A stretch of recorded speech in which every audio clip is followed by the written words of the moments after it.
What's going on, guys? Welcome back to another 2022 NBA playoff post-game recap here on Dime Dropper, live from Los Angeles, California.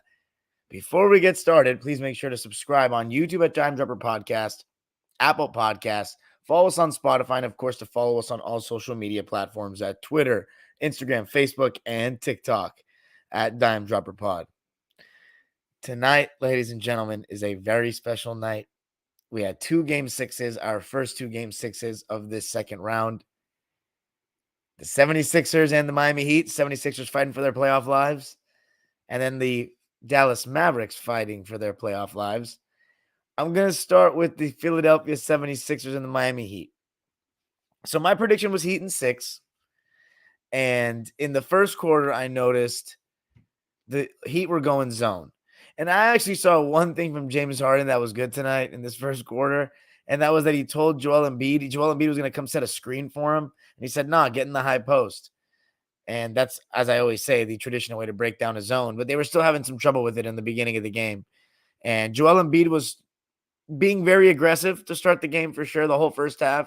Very aggressive. He was going down swinging, but not in a post-up fashion. It was all face-up, mid-range, kind of charging in at the defense. The amount of times that dude hit the floor tonight was ridiculous. Like, it may have been a record amount. Anthony Davis-esque.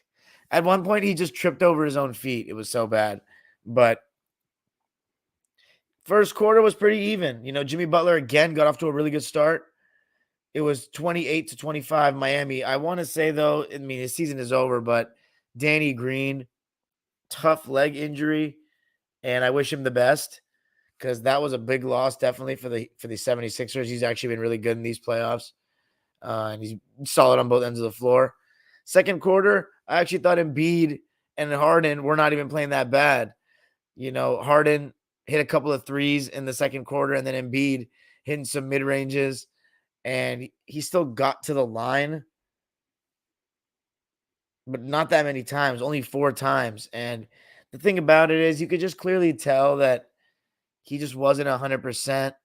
He didn't post up at all. They showed a graphic about like the amount of times he had posted up in the series, and it was so minimal, which is insane because we did see him in the Toronto series post up. And that was the main thing. He didn't want to fight for post position deep enough. He didn't want to fight. He was maybe afraid he was going to get hurt. At one point on a timeout, he kind of was collapsing to the floor. He looked, he's grabbing his face. He just didn't look 100%. And I've noticed at this point, Joel Embiid's a warrior. He fought. He really fought. I think he gave it a go, and he tried to go down swinging. He wanted to make sure that if they fell on his shoulders. If he couldn't post up, if he didn't have the energy to just get all the way to the rim or try to fight for deep post position, he was still going to shoot. And he got double teamed, triple teamed, loaded up on all night long, and he still continued to fire. And, I prefer that to being timid, but he still made some really bad decisions. And ultimately, Joel Embiid, after this amazing season that he had, he didn't really – and on defense, they were going at him a lot, Miami. They were going at him a lot, but ultimately after this season, and he was doing okay, but not great. He was getting scored on in pick and roll a good amount, and partially was his fault. Tobias Harris, poor first half as well defensively. Poor game defensively, honestly. But the thing about Embiid is he has such an incredible season. I gained a lot of respect for him with how hard he fought, and the thing is, he just can't. He's been very unlucky. He gets injured at a very tough times. Times in the playoffs where they need him. And he's not one of those guys that can play through injuries like it's nothing. Last year he looked that way, but in the fourth quarter, he just ran out of gas. And then this year he just got injured, and he, came back kind of abruptly. And he still helped the team win 2 games, but just wasn't enough. He just wasn't 100%. He wasn't the best player in the series when he played. That would be Mr. Jimmy Buckets, who in the third quarter by the way, it's crazy to think, but the Heat were only up 1 point at halftime. And then it all went to shit.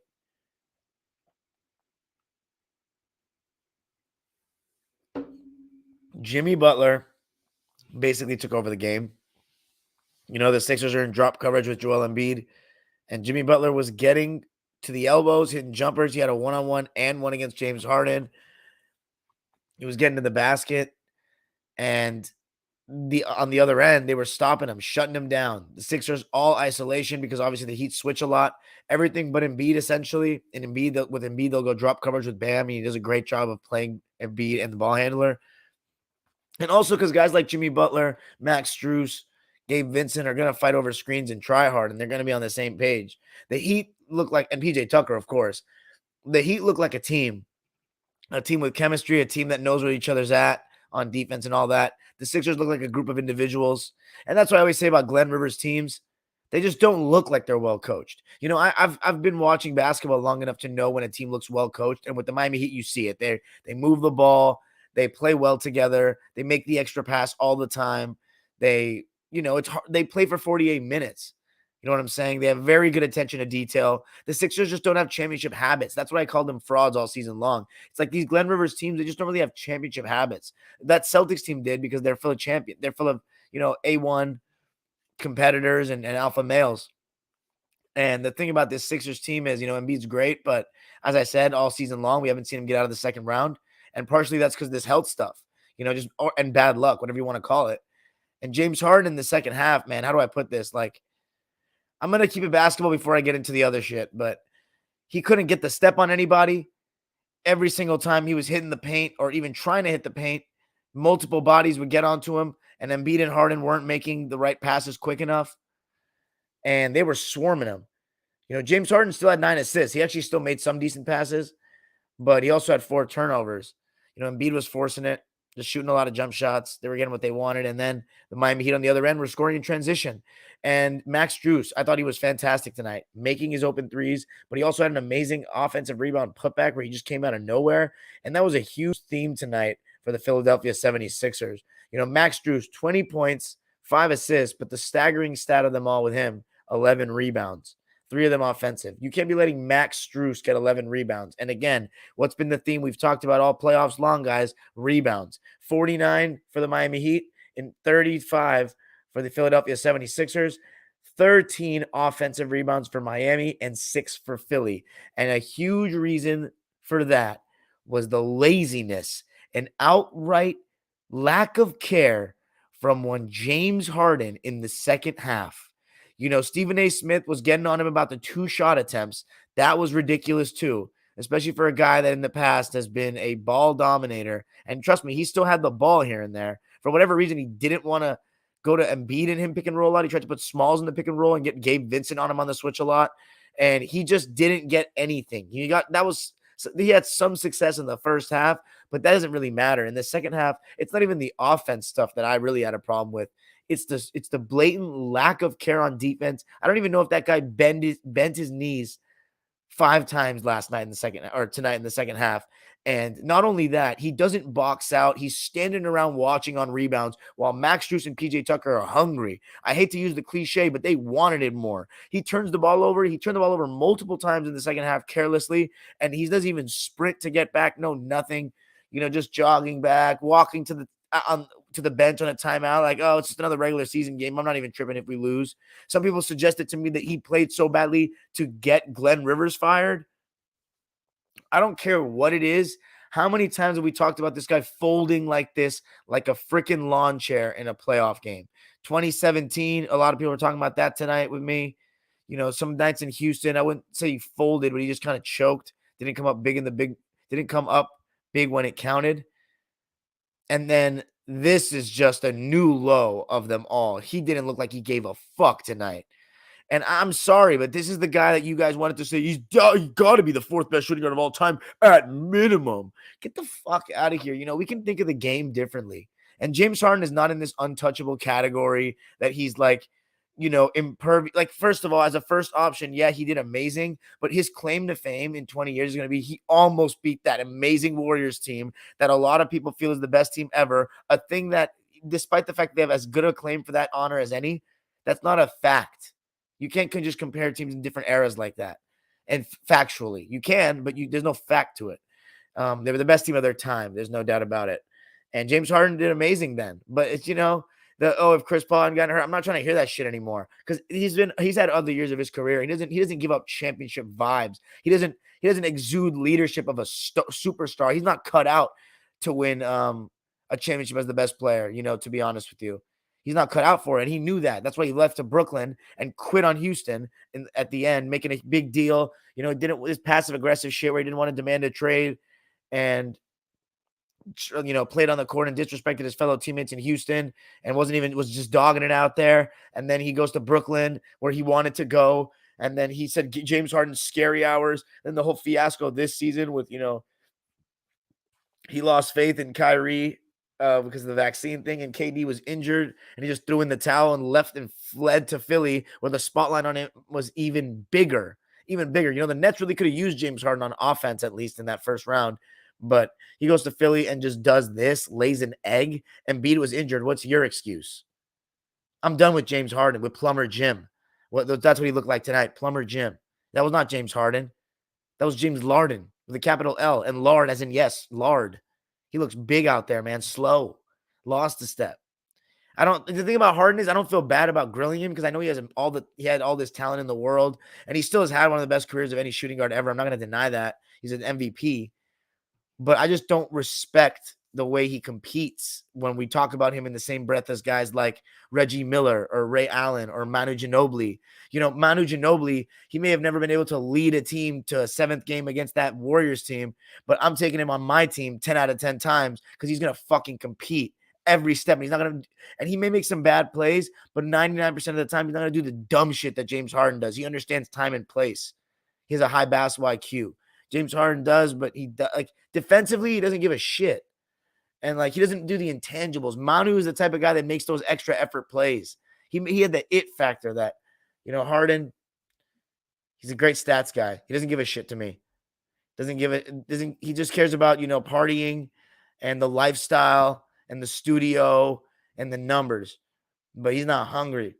He's not going to get any better. So there's no reason why the Sixers should look to do anything about him in terms of re-signing him or anything. Just let him go.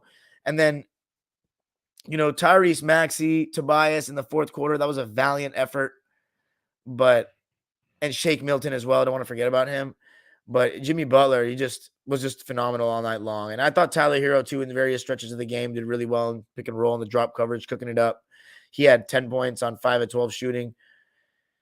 Max Strus, though, 20 points for him, 11 rebounds, 5 assists, 6 for 14 shooting, 4 for 10 from deep. You got 10 points out of Bam Adebayo, 5 for 5, 8 rebounds, great defense as usual. Held Joel Embiid to a really tough shooting night. PJ Tucker was awesome, 12 points, 4 offensive rebounds, 9 overall, 2 blocks, 6 for 9 shooting. And then Jimmy, he's just been one of the best players in this playoffs. He's one of the best players in the NBA. 32 points, 8 rebounds, 4 assists, so versatile on defense. A steal, 2 blocks, 13 for 29 shooting. 2 for 6 from deep.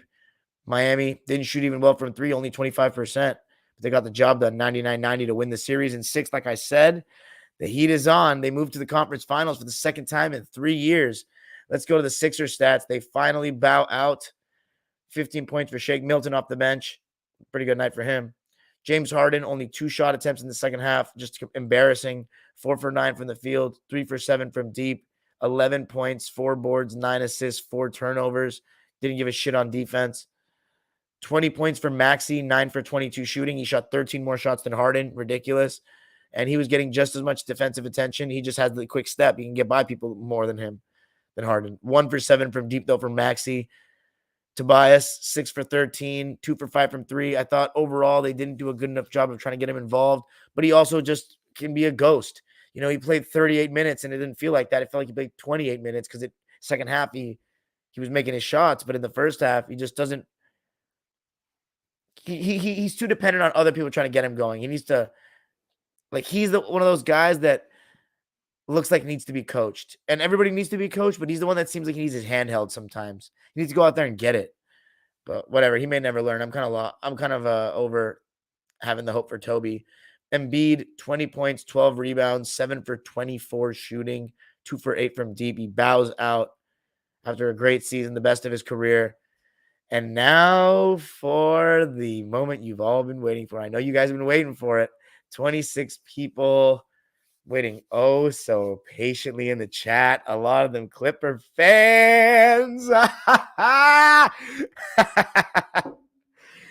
I tell you this shit was coming?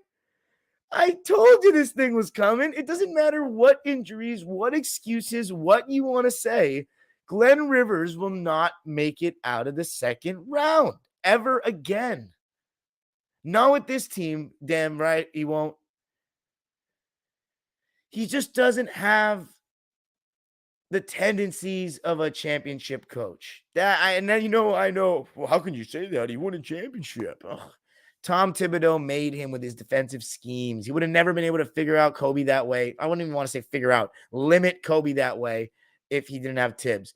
3-3-1 leads blown from the same coach, or 2-3-1 leads. That's three.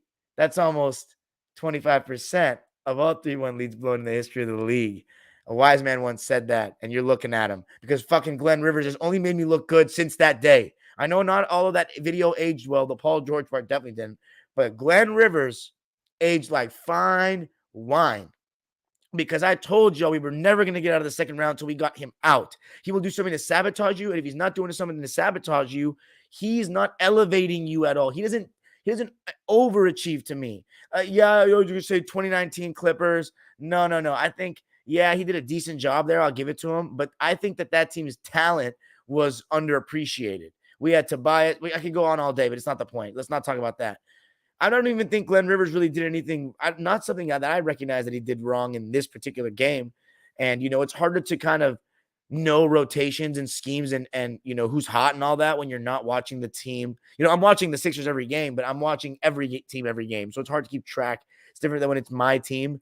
But I guarantee Glenn Rivers didn't have a flawless coaching season. I've seen them complain all year. He doesn't elevate anything. He doesn't take any team's extra place. Like championship teams or teams that are on that borderline, he needs like the mentally toughest players. He hasn't made it past the second round since 2012.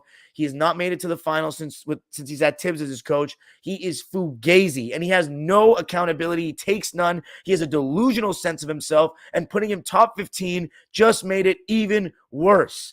Because now he has an even more inflated ego as a coach that he doesn't deserve. He's not better than Sharman. He's not better than Hannum. He's not better than Tomjanovich. He has that one ring he's been living off for all these years later. He was given so much power by Steve Ballmer because of that. He is very average at best, and that's being fucking nice. He won a championship because he had mental giants that knew how to sacrifice for one another with a deep bench full of absolute dogs.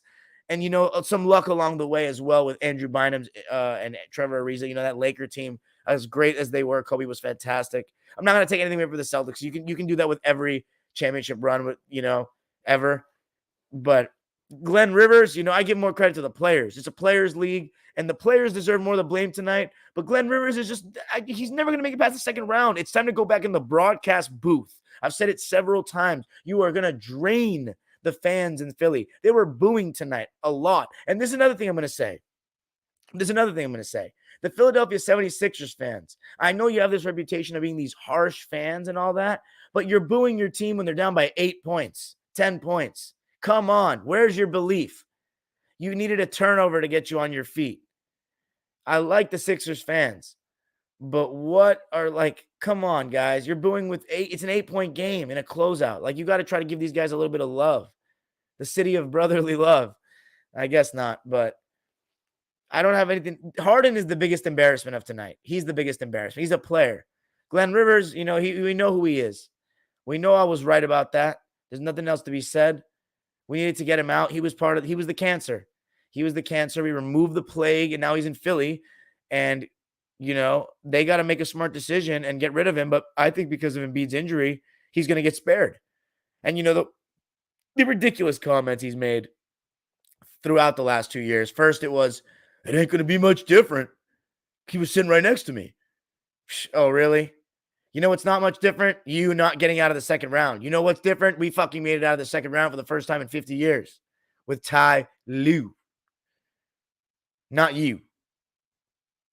You continue to lose in the second round in Philly with an MVP caliber player that, unfortunately got injured. But you know what? Sucks to suck, buddy. Sucks to suck. And then you say things like, would you ask Pop that question? Seriously. With your ashy-ass voice. Pop? You're comparing yourself to Pop? Dude, I don't even know if you're better than Don Nelson. You had Paul Pierce, Kevin Garnett, Ray Allen, Rondo, James Posey, Big Baby Dick. Okay, I'm reaching. But, Leon Poe, PJ Brown, Sam Cassell, Eddie House, that team was loaded. Kendrick Perkins in his prime as a great role player. Come on. I think some of my freaking YouTube subscribers could do a decent job coaching that team with Tom Thibodeau standing next to them. All these schemes, but whatever. I've been harsh enough on Glenn tonight. He's done. Good riddance, Philadelphia. I hope you guys do the smart thing and get Harden and Glenn out of there so Embiid can have a real actual chance of winning the championship. Because he actually is a special player. Tyrese Maxey's also really good too. Keep hold of him, and you'll see where you go from there. At this point, nobody should be giving Harden that money, that max that he wants, that he's going to probably ask for. You'd be foolish to give him that. I don't want him anywhere near my ball club. Don't ask me, man. You can ask me in the live questions after this episode ends, this all that. He's just not worth the time. Let's talk about the Suns and the Mavs, though. Oh, man. It's been the all-home game kind of series. And I said Suns in 7, and it's looking like that could be very much what ends up happening.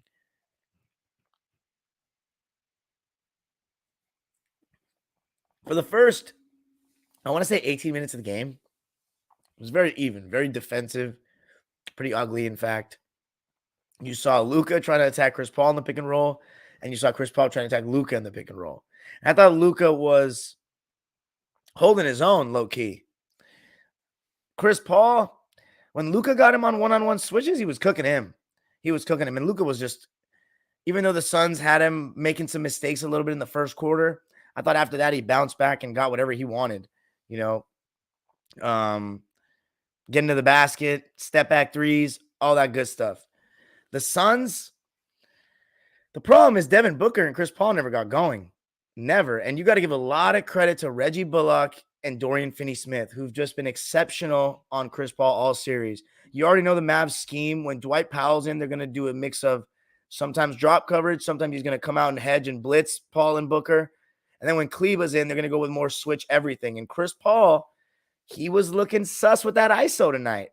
Every time he was going to the basket or trying to go to the basket, multiple bodies, forcing turnovers, the length of the Mavs, very problematic for Phoenix. And Devin Booker, after that good first quarter, which to be honest, I'm starting to realize the Devin Booker first quarters don't really mean that much anymore.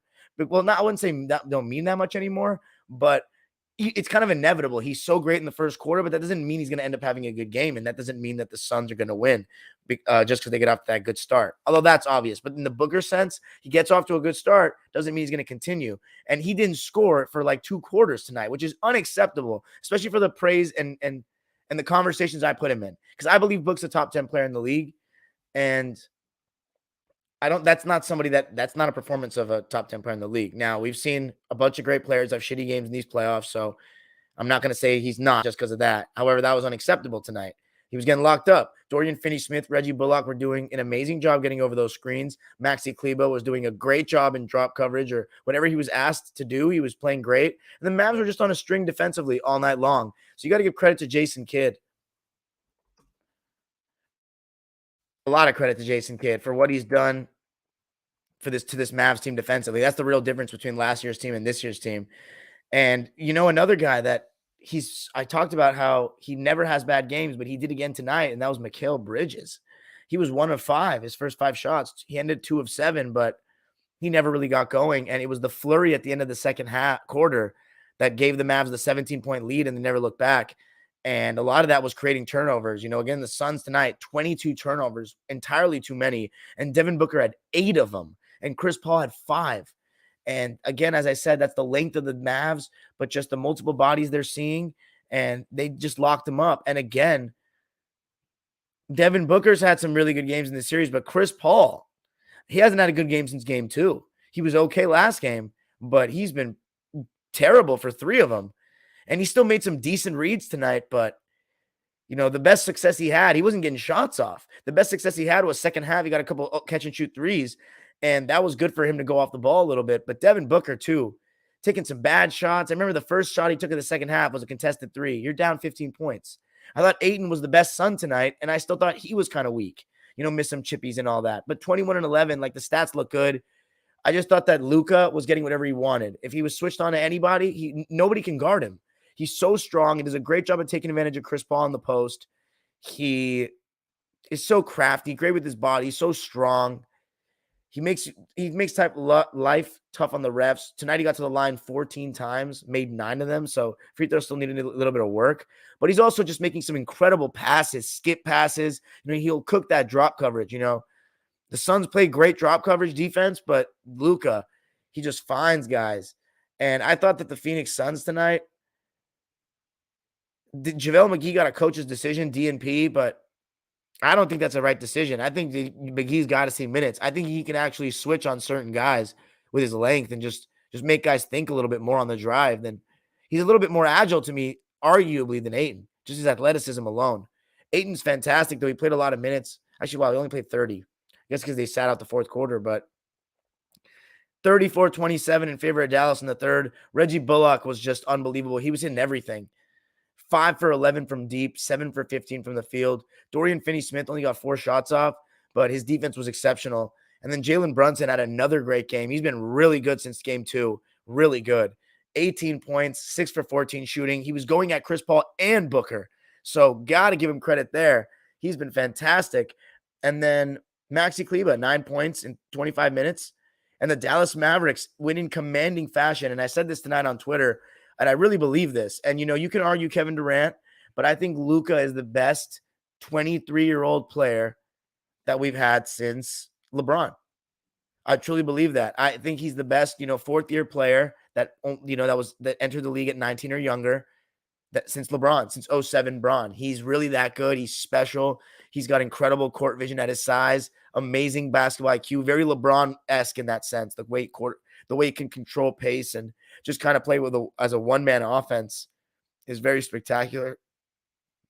The only main difference between LeBron and Luka when they were young is LeBron was so athletic and explosive. It was like something out of another universe.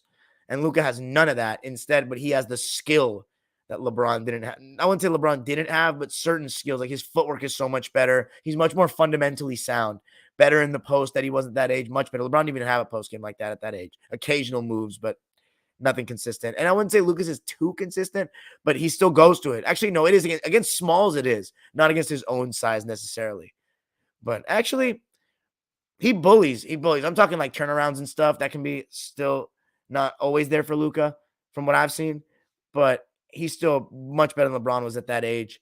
But they have a lot of the similar tendencies in the way that they can pass in the half court set and pick and roll, especially, and just kind of carve you apart. And what's interesting too about them is they prefer shooting going to their left. They don't stop on a dime going right because their shot releases a little bit from the top left side of their head, kind of. So when LeBron and Luka are going right, they're almost always lowering that shoulder and going in, digging that shoulder, and then left is where they like to shoot, especially on that step back. They both do it. But that's just some little nerdy quirk point outs about Luka and LeBron. But I think Kevin Durant in 2011 is a good claim. I thought Chris Paul in 08 was really good too. And by the way, for those going to say Dwayne Wade, he had been in college for a little bit. So he was obviously the best 30-year player I've ever seen, but, different. But anyways, we got a game 7, ladies and gentlemen. Finally, at long last, we got a game 7 for the first time in these playoffs. And I'm excited. I think the Suns are going to win. Suns in 7. This is it, though, for Chris Paul and Devin Booker. They have to win this game. They cannot lose, or else I'm going to clown the fuck out of them. Because some Suns fans were talking real mess on Twitter this year. Real mess. Especially when we lost in the play-in, which I found ridiculous. Because guess what? If you're losing to the Mavs with Luka and no stars, just wait till we fucking get Kawhi and Paul back healthy and getting ready to go, because our length will run you guys out, and Chris Paul is not getting any younger. So just be ready, Phoenix. This is your chance. This is your chance. The best 2 words in team sports, if you're not counting World Cup, of course, game 7. Footprint Center in Phoenix, Arizona. Devin Booker and Chris Paul, get her done. I said Suns in 7. You have a date with the Warriors where you're going to face your inevitable loss. But oh my God, if Luka beats the Suns, that would be even more impressive to me than LeBron against Cleveland. LeBron against Detroit. Because this Suns team, 64 wins, man, different. That Detroit team didn't have Ben Wallace. They were the number 1 seed in a bad East, but they were still a really good team. Before I end, I just want to say, I know you guys might be looking and seeing my Kings hat, and we lost tonight. I watched the game, especially the last 2 periods, and I was very disappointed. When you go down 2-0, it's hard to dig yourselves out of that hole, soccer or hockey. But we tied it up. And then, the reason why I was forced, we pulled our goalie at the end. Didn't take advantage of the power play when we had it. Tough. I don't know this Kings team's tendencies enough, and I need to watch them much more next season. The fact that we're back in the playoffs has me into it again. And, the COVID really hurt my love of other sports. I love the atmosphere of sports. Basketball is the only one that I really played at a high, I wouldn't even say a high level, but like at a level of, I've played against real good players. You know what I'm saying? So whereas the other sports, I didn't really play at that level. So I don't know how to analyze it unless I'm really watching all the games, and I need to watch more games. So next season, I'll give you better in terms of my Kings knowledge, but Game 7 in Edmonton, we move. The thing about the Kings is they can never get me mad because I've seen them win 2 championships. So I could die and they never win another championship, and I'll be okay. I'll be satisfied with them, and I'll rep my Kings till the death of me. But Game 7 in Edmonton, we believe. I always believe in my Kings. We came back from a 3-0 deficit to win a series. We were the 8th seed and won a championship. So I never stop believing in my Kings. Go Kings, go. You already know what it is. Edmonton, we'll see you there. I think it's on Saturday night. Got to get a W. Bring it back home. Second round, here we come. I believe in the boys. Peace out, everybody. Super chats are turned on if you want to drop $1 or a dime. Now we're going to go to the live subscribers, waiting patiently in the chat. 33, that's my magic number. Oh, no, 34. People waiting oh so patiently in there. Really good attendance tonight. Thank you guys so much. Super chats are turned on if you want to drop $1 or a dime for your boy. You know I'm always taking donations. Peace out. And I'll see you guys tomorrow night for 2 huge Game 6s. Celtics, life on the line. And, of course, the Warriors need to take care of business. I'll probably be going live with my man, the Great, to see his reaction. Peace out. Woof. What we saying? Gents? 32 people in the live. Wow, such love tonight. Glory going to Tottenham Hotspur. Ready to hear the obituary rant on Plumber, Glim, and Jim and Glenn. God. Kyle's take says people got to keep the same energy when it comes to Phoenix struggles. I know Golden State lost by 40, but Phoenix looked really bad today. Facts. Philly Loki got the second round curves from your Clippers. Could be that, or Glenn brought it to Philly with him. Riley Foster, what's up, Riley? He said, oh, Glenn. Daniel said, what's time? What's up, Daniel? LJ says, Glenn. Hit it in the head, says Glenn, the most overrated coach in sports. Ja'Cory Marshall says, fuck the Sixers. Now time for the Celtics and Suns in Memphis to get bounced. Wow, you like the Warriors, Ja'Cory? Kyle's take says, did Glenn constantly make excuses again? I didn't see what he said, but I just heard he said, I think I do a terrific job. The 76ers just flat out quit on the season in franchise. Harden 2022 equals Ben Simmons 2021. 33 Danso says, are you referring to Maxey? Don't know. May have been. Probably not, though. And 2 of them have been on our watch. Love the reiteration of your infamous rant. Yes. Do you agree that the 2008 chip is the most milk chip? That or 2016 by LeBron stands. Are the '08 Celtics the greatest team of all time? Yeah, you know me. My boy Jason. What's up, Jason? This is the guy I do the Spaces with channel, Dime Dropper fam. Never seen you in a live before. My man Jason, thanks for showing up and showing love, bro. We got to do a Spaces soon, man. Ricky G, master of the people. Everybody loves that dude, huh? Kyle's takes. Everybody acting tough when they're up. Yeah. Keep overlooking the Heat, please. I beg of you, especially the media fucks. Okay. Hey, Moses Cañega, I'm still going with the Bucks of the Seas, man. If you guys beat them, I think you guys are getting 2 games, but that's it. I don't think you're actual pretenders just to win the chip. Harden once again showing why he's better than D Wade with a critical underperformance when his team needs him the most in an elimination game. Yeah, I mean, I will never hear that shit anymore on my channel. Dude, I'm taking Sam Jones over that fool at this point. I'm taking Clay because he will never quit. I don't care what he did at his peak. What he did at his peak was he almost won a chip. That doesn't cut it for me. And that was the only year. He never replicated that shit. He replicated good individual performance, not a team that was actually a championship contender. The best 2 words in team sports, Game 7. You're doing 50-50 for Game 7, even if you pick Suns in 7? What you mean? No, if you wanted to, I'm just saying. Wait, what do you mean? Did I say 50-50? Yo, what's up, Greg? I meant to ask you last night. I know you don't like Rudy, but would you take him over Zoo? Fuck no. Just wait, straight swap. I like Zoo. I don't like Rudy. Yes, but I just love to watch Steph, says Ja'Cory Marshall. What's up, VR Boomer? Thanks, man. Ty Baller says WR Boomer. Appreciate you, man. Super chats are turned on. What you guys, there's 34 of you in here, and you guys are seriously like not saying anything. Like, come on, spam the comment section. What are you guys doing? And I need more likes than this as well. Come on. I need likes to the roof.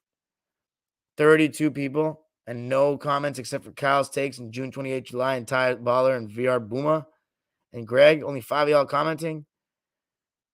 Just a swap. I just don't fuck with non-skilled bigs offensively. He doesn't have any skill. He's good defensively, great defensively on that. But I don't like it, man. He has a low IQ to me as well. MC Soldier says, I expect 3 game 7s. He. Man, if Memphis, oh my God, man. Golden State needs to take care of business. What other quotes do you remember from the infamous rant? Dude, I remember the whole thing like almost verbatim. Greg Maharo says, I got you on the like. Ja'Cory Marshall says, I just liked. Ty Baller says, it's legitimately crazy because the old saying, who you surround yourself with says a lot about you. And Harden's career is a prime example of that. Losers, bandwagoners, and prideful people. Wow. Hey, what's up, Gene? He said, can Clips go after Brunson? Thoughts? Do we have the money? If we have the money, I absolutely think he'd be perfect. He's exactly what we need. Brunson to start, or Reggie. I mean, one of the two. And then I don't think, personally, either of them would start in. I'm sorry, not start with end in the death lineup. I think Norman Powell would get the nod over them. Who knows? Jalen Brunson may honestly be too good. Ja'Cory Marshall says Harden is next to Westbrook and overrated. Yes. Westbrook gets a bunch of slander. Greg Maharo says, do you see us making any moves next season, even though I don't think we need it? I think we need to get a backup point guard or a point guard and have Reggie come off the bench. But I think that Reggie, I don't want his confidence to be killed with that. But like a guy like Brunson or Malcolm Brogdon would be ideal. But I don't know if we can pull that off. VR Booma says, need some more of the Time Machine series when you get time. Dude, this summer you're gonna get a ton. Gene Kim says, if we move Mook, we can free up money. Okay, well, there you go. We need to free up Mook. That's the move. Yeah, absolutely think we should look into it. Kyle Stakes says, kind of crazy to think how Joel still hasn't gotten out of round 2. I know it is. It's tough, bro. It's really tough. Chris Paul didn't get out of round 2 till year 13. Embiid has only been in the league really for 6 years, so he got time. Daniel Clifford says, what pieces do the 76ers need to move? And what do you think they need around Embiid? Get Harden out of there. I think the idea of Harden was good, but he was a couple years too old. Tobias is still there for a couple of years, and this contract is too fat. Let's look at their payroll.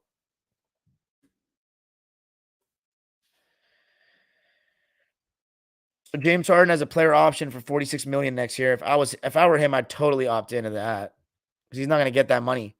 So I would opt into that, and then he would play another season in Philly from the beginning, and that'll be his new excuse. I wasn't there from the start. Same with Brooklyn. Tobias is guaranteed $38 million next year, so he's not going anywhere, and I don't think anyone's taking that contract. So you're stuck with him, and I would keep Tobias. I think Tobias you can get to the conference finals with Tobias. I just think Harden, no. Danny Green is non-fully guaranteed $10 million, so we'll see with that. I think they have some cap space. Tyrese Maxey's only getting paid $2 million. It's a team option. They're probably they're gonna take that obviously all day. I feel like they got cap space. It's crazy Tobias makes more than Embiid. But Embiid's making $43 million in 2024. Anyway. Ty Baller says, I'm honestly seeing Tobias Harris fly under the rug for most people. Dude getting paid mad money, but only wants to be a part-time player when it comes to actually performing. Dude, you knew what he was. Cal takes us, but here's the thing. You think Mavs really have a chance in Phoenix? When you have Luka Doncic, you absolutely have a chance. You always have a chance in a game 7 because you got that far. And Luka Doncic, you absolutely have a chance. Ja'Cory Marshall says, Sixers fans really thought they were going places with this team. Phonies. Facts.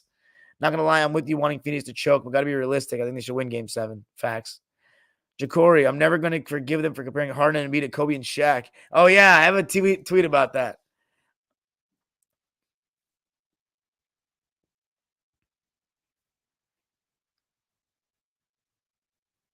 Would you give the 5-year max to Bradley Beal? No, I wouldn't. He doesn't guard and doesn't seem like he's interested in guarding anymore. And we watched him last year for Dime Dropper for the Wizards every night or almost every game. And we saw that it was really Westbrook that made that team go and took them to the next level. Beal scored points, but they were filler points like LeBron this year. Exactly like LeBron. Filler points. Not many takeovers. LeBron took over the games more than Beal. But yeah. Kyle says Luka did drop a 40 piece against your Clippers last year, game 7, so maybe he can win game 6. Yeah, but he got gassed. He's going to need more help. Last year, he didn't get enough. It was that heliocentric ball. He's going to need some more help. Any last questions? 22 people. Come on. There's like only 5 of you, 6 of you in here commenting.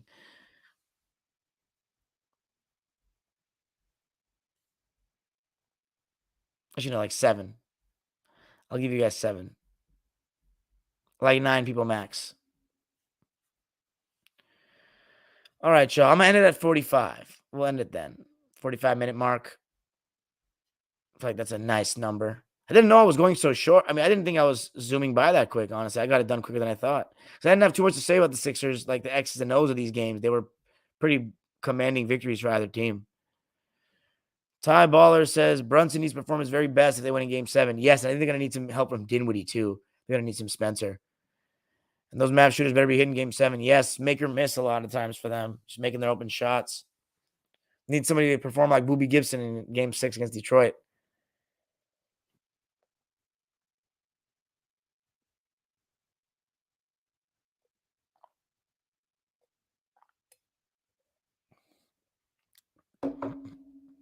What's key for Dallas to win on the road like game 7? Well, just do I know it sounds cliche, but just do exactly what they did in this game. Be sharp defensively, force Chris Paul to play a lot of one-on-one, fight through every screen with D-Book. With Dorian Finney-Smith and Reggie Bullock. Luka dominate the mismatches, go at Chris Paul in the pick and roll. Go at Chris Paul in the pick and roll is big. And then they got to make shots. Reggie Bullock was making shots tonight. Jalen Brunson, keep attacking the matchups that you find favorable, which is Devin Booker, Chris Paul. Other guys like Shamet, Payne, if you see them, that type of thing. I think the Suns, it's all about the Suns. It's really all about the Suns. Greg Maharo says it's normally all the Laker fans spamming their stupid comments. Hey, KP, what's up, buddy? The executive hater in the building. Which team is a better matchup for the Heat? That's a great question. I'd say the Celtics. Because they're more prone to mistakes. They don't have Giannis. Ja'Cory Marshall says, I hope Celtics guy here tomorrow for GA Masterclass. GA? Who the hell is GA? Oh, Giannis. Kyle Stakes says, everybody be jumping shit after Golden State lost by 40 yesterday. Are you? Nah, I still got Warriors in 6. Eric S. says, when's the next step for Harden? Acceptance that you're not that guy anymore. Ty Baller says, if Luka and the Mavericks get to the Western Conference Finals and Warriors handle the Grizzlies, how many games do you think they'll last? 7? If the Mavs beat the Suns, they got a chance to go all the way. Chances for Heat to get to the finals, 50% now. They got a 1 and 2 shot. Greg Maharo says, I hate Luka, but would love to see that Suns team humble. They're so unlikable. Facts. Epine, acknowledge me. What's up, Epine? Get other boys in this chat. Greg Maharo says, Suns. June 28th, July says, I want Bucks Celtics game 7. Epine says, winner of Mavs Suns, losing the Bucks in the finals. Fair take. So, wow, no faith in the Warriors? Epine, get the other guys in here.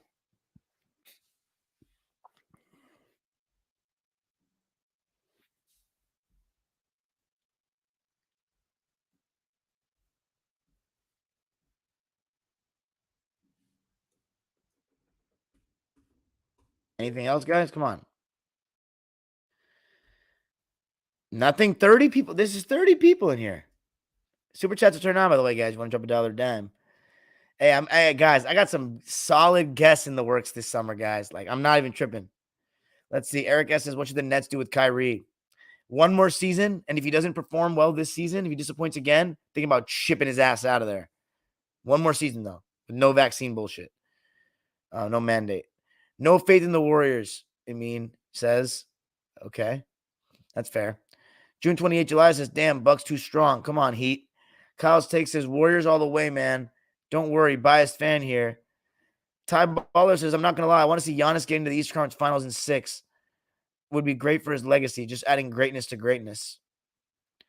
I want to see Giannis getting to the Eastern Conference Finals in 6. Okay, interesting. You're a Giannis fan? Daniel says, Clay isn't that good right now. Poole isn't that guy yet. Okay, fair. 33 Danso says, do you think, but here's the thing. Are we going to see Game 6 Clay? Game 6 Clay like we saw before he got hurt in 2019, like we saw against the Houston Rockets in 2019, like we saw against the Oklahoma City Thunder in 2016. And so 33 Danso says, do you think this is the Harden we will get from now on, or do you think he'll bounce back to old self? No. This is who he is now. A fat chunk of lard compared to what he used to be.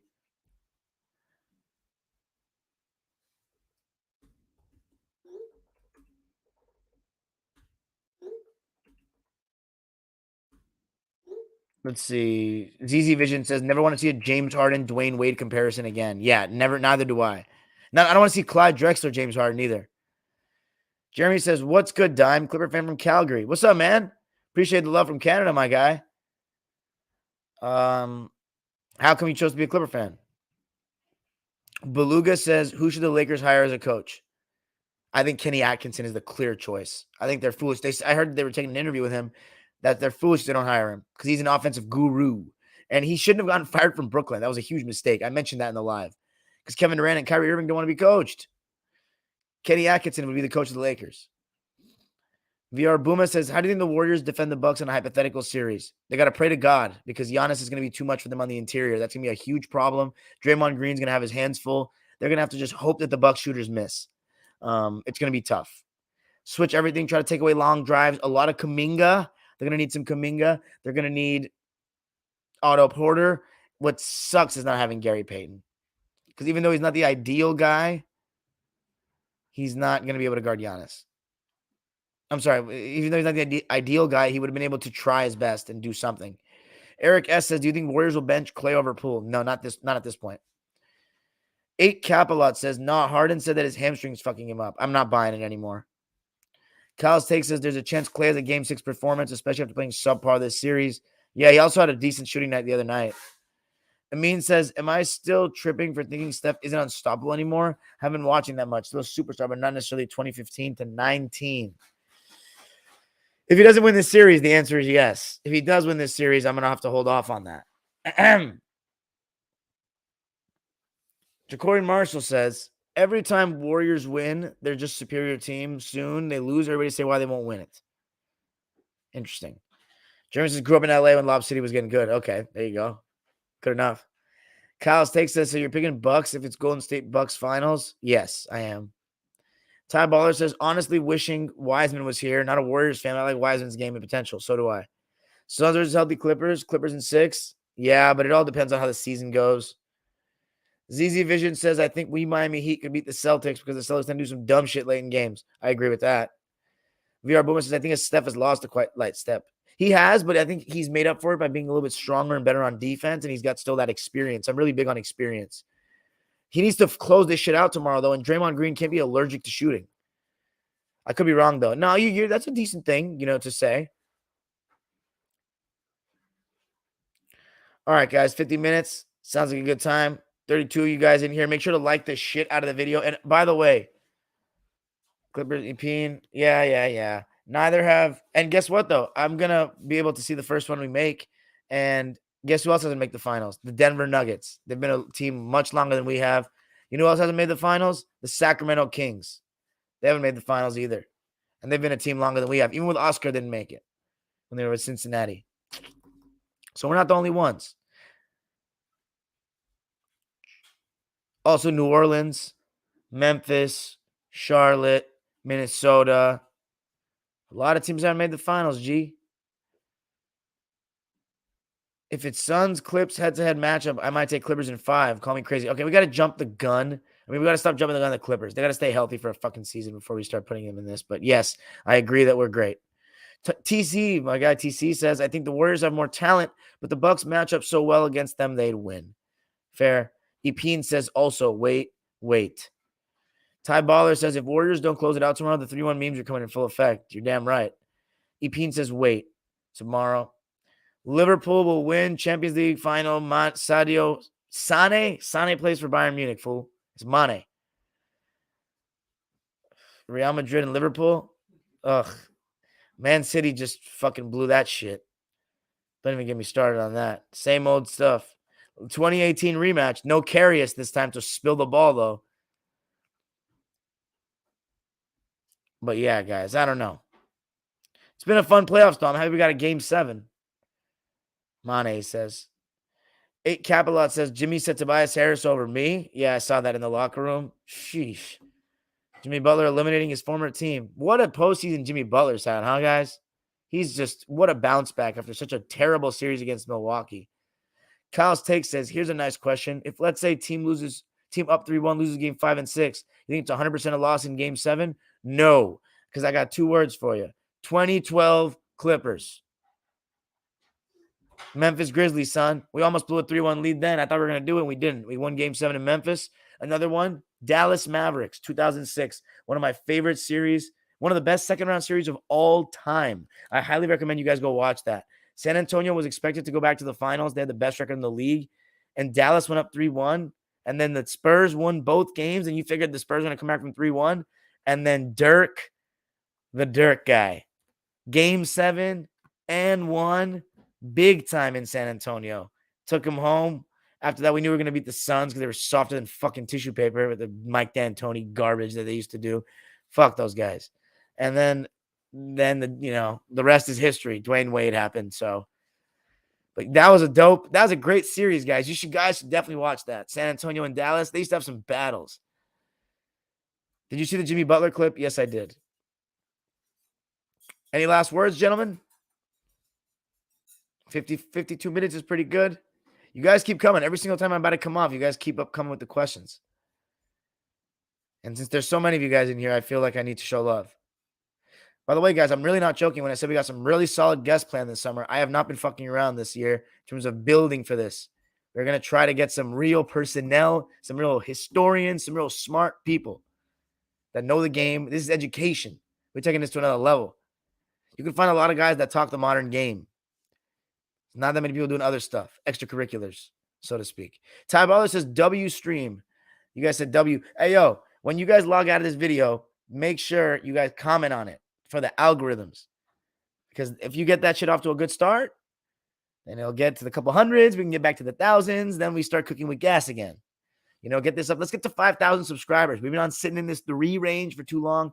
But you guys, you guys are keeping up with the support constantly. These guys are my day ones. And I'm telling you, I promise you guys, you will get paid back someday. I promise. I don't think I'm going to forget your names and all that shit. If we play, Z Vision says, if we play Bucks, Kyle Lowry needs to be healthy. He could kill Bucks drop coverage on threes off screens. Great point. And that's true. You need Kyle Lowry. And that's another thing to mention. The Miami Heat beat the Sixers without Kyle Lowry, which tells you 2 things. The Sixers just are butt ass, and the Heat are a fantastic team. Next man up mentality. And you've seen that from the Heat all season long. And Eric Spoelstra, he's a Hall of Famer. I think the top 15 induction was a little premature, but you can honestly make the case he's that good. And LeBron wanted him fired, but that's a situation that's a conversation for another day. The Godfather Pat Riley was in attendance tonight. Hair slicked back like a boss that he is. Rings on the fingers. The great Alonzo Mourning. Heat culture, man. They are just a very great organization. Chris might come back, right? Who, Middleton? I don't know. I think if he comes back, the Bucks are the favorite. No doubt. But, all right, gentlemen. Have a great night. Be easy. Glenn Rivers pack in smoke, in the air. And just every time out he took, let's go. Let's go. Let's go fishing, boys. Get your rods. Get your poles out. Fucking loser. I'm just kidding. He's not a loser. He's won in life, Glenn Rivers. He's made the NBA. He's had a hell of a career. Great family. Son's in the league. So he shouldn't be able to be fretting about this for long. But I'm gonna be smiling about it for long. You damn right. Man, so many no rebounds, no rings games this playoffs. That's the age-old proverb, isn't it? No rebounds, no rings. The great Pat Riley said that. You know why? Because he's a fucking champion. That's Pat Riley, son. And his team got rebounds. That Doug Rivers impression was phenomenal. Don't gas me, guys. It wasn't that good. I can do much better. Not for Glenn, though. Would you ask Pop that question? No, I can't do it that well, man. Come on. The Glenn impression is not that good, guys. You haven't seen nothing yet. If you're talking impressions, you ain't seen nothing. Do it again. You guys are funny. All right. Trevor Davis is down with the Suns and Glenn. Got in late. Can't wait to watch. Yeah, man. Glenn. Oh, might as well have Big Baby Davis, Glenn Davis, on the sidelines. Would you take Booker over Butler? Yes, I would. But yes, I would. But Jimmy can impress me. Here's the thing: not if Booker loses this series. He needs to win this series. But I'd take him out. Is Glenn getting fired in a week or nah? I honestly don't think so. I think that the Embiid injury papered over the cracks. That ashy ass voice. Let's go. Let's go. Yeah. We gotta make shots. Like, shut the fuck up. All the time. Just didn't make shots. We just stopped playing. Like, no. Glenn's dictionary goes as far as let's go, guys, and come on. Jamie Foxx, Glenn impression, 1 out of 10. 7, 8. It's hard, dude. He's got a very weird voice. And it's ashy. And he always loses it.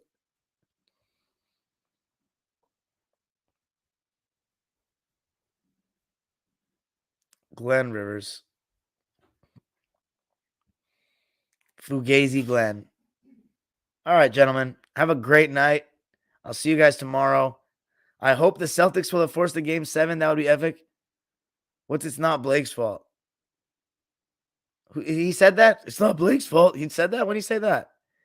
It's on all of us. When was that? It's not Blake's fault. Man, just hearing quotes like that makes me reminiscent of that time. I couldn't believe Giannis's voice first time I heard him. Yeah, the first time I remember hearing him talk, he said, the Greek freak. That's what I do when I work. I remember that was before the dunk contest. That was hilarious. Dude, he's funny, man. I like listening to Giannis talk. He's just a humor cracker and a half. It's the Jamie Foxx impression. Oh, it's not Blake's fault? Yeah, now that rings a bell. Blake is a little bit of a comedian himself. He's a funny character, man, BG. Can we just get BG back in the Clippers for the culture? Just to ride the bench, maybe come in for some spare minutes sometimes, get the crowd into it. That'd be great. Bring Blake Griffin back just for the fun. We need some BG. He wants to be back in LA, his house in Brentwood, Riviera. Come on. Get him over here. All right, guys. That's curtains. Peace out. Comments. Don't forget them. Peace.